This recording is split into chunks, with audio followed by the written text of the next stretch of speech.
Hi, in this video I'll guide you through the global lighting in sky settings in Unity. This tutorial is compatible with both Unity 6 and Unity 5, so stick with me until the end.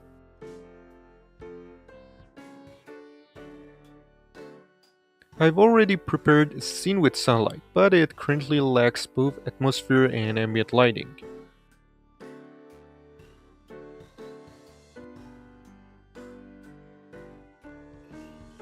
In earlier versions of Unity, you had to open the lighting settings, navigate to Window menu and then go to Rendering. You would then adjust the settings in the scene and environment sections, which are still available. You can create a lighting profile and adjust its settings. For the environment section, you'll need to set up a volume profile.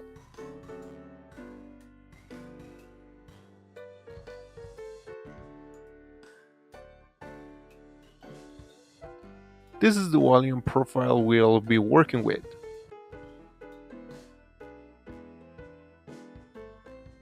Now, I can apply the global lighting settings directly through the global volume.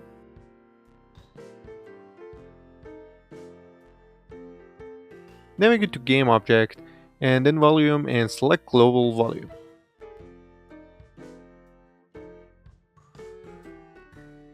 I've covered this step of volume in detail in the tutorial here. First, I'll need to create a volume profile, just like the one I set up for the environment section. Now let's rename the profile.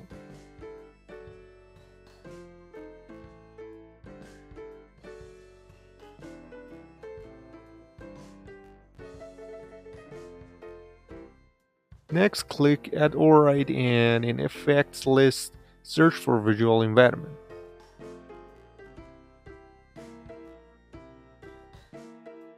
Here I have several attributes that allow me to control the lighting.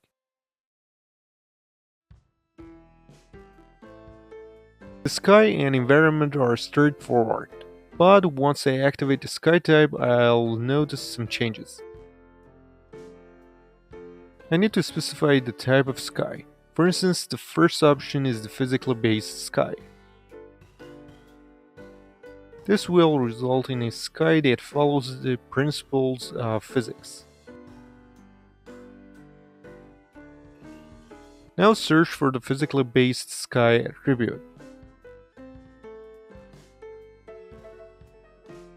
This type of sky provides many attributes to adjust. In fact, you need to configure the settings for each sky type individually.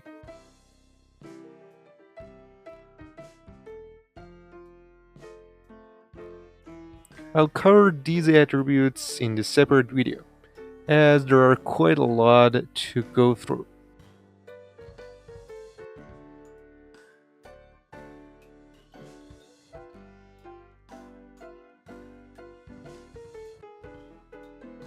Now let's select the second type of sky.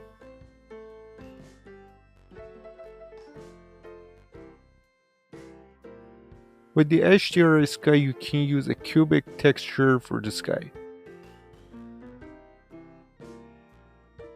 One great website to find HDRIs is Polyhaven.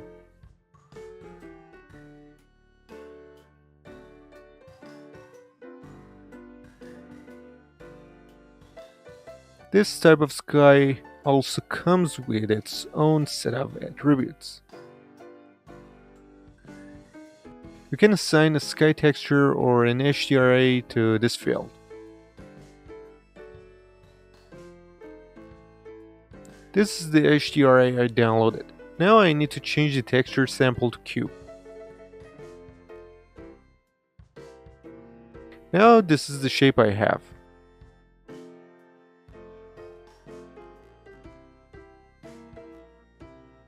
As you can see, the sky has been successfully applied.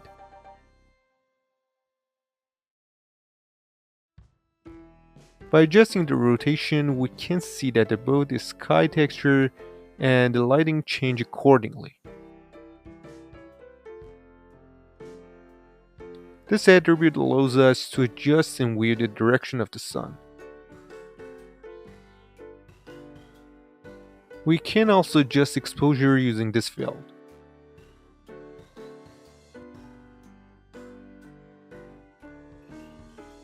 The remaining attributes are less important compared to the others.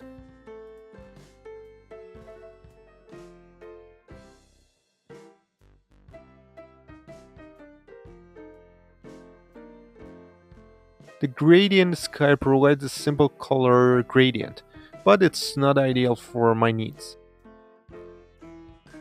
Let's add the attribute for the last sky type, which uses 3 colors. Now let's adjust the colors for the top and middle sections.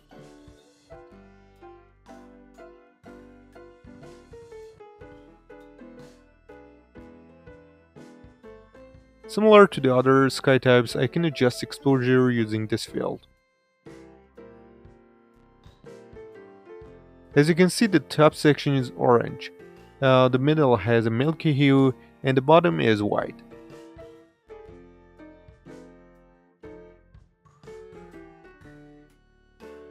Now let's return to the physically based sky.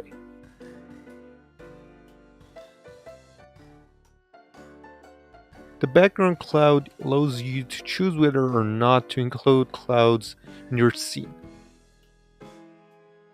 Clouds aren't just a visual element, they also influence the lighting.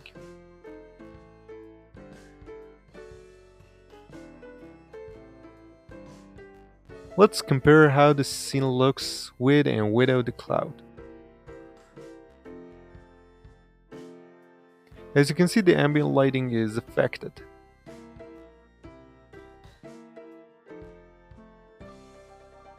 The ambient mode allows you to control how the ambient lighting behaves in the scene. Dynamic mode works in real time, while in static mode you need to bake the lighting from the lighting section. I need to assign a profile to this fill in the environment section.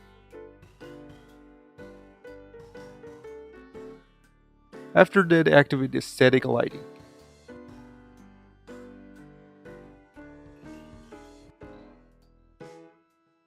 The remaining attributes will be adjusted in the profile, and afterward you'll need to bake. Let's switch it back to dynamic mode.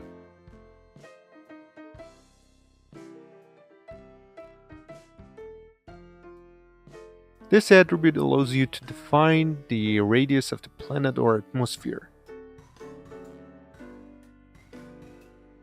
It will influence both the lighting and the intensity.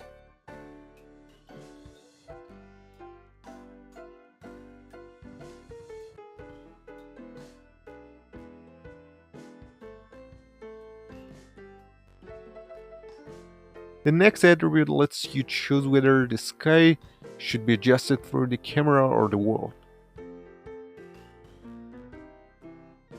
In camera mode, all sky-related elements will be adjusted according to the camera.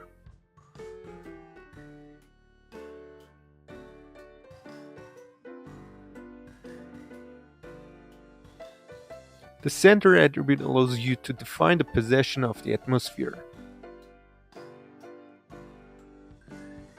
We can switch to manual mode and set the specific coordinate.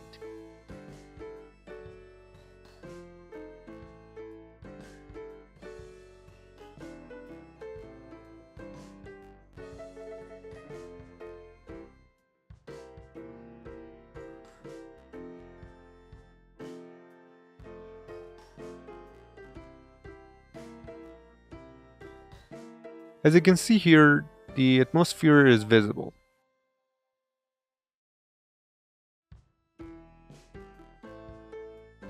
We can also experiment with the other axes to achieve the desired result.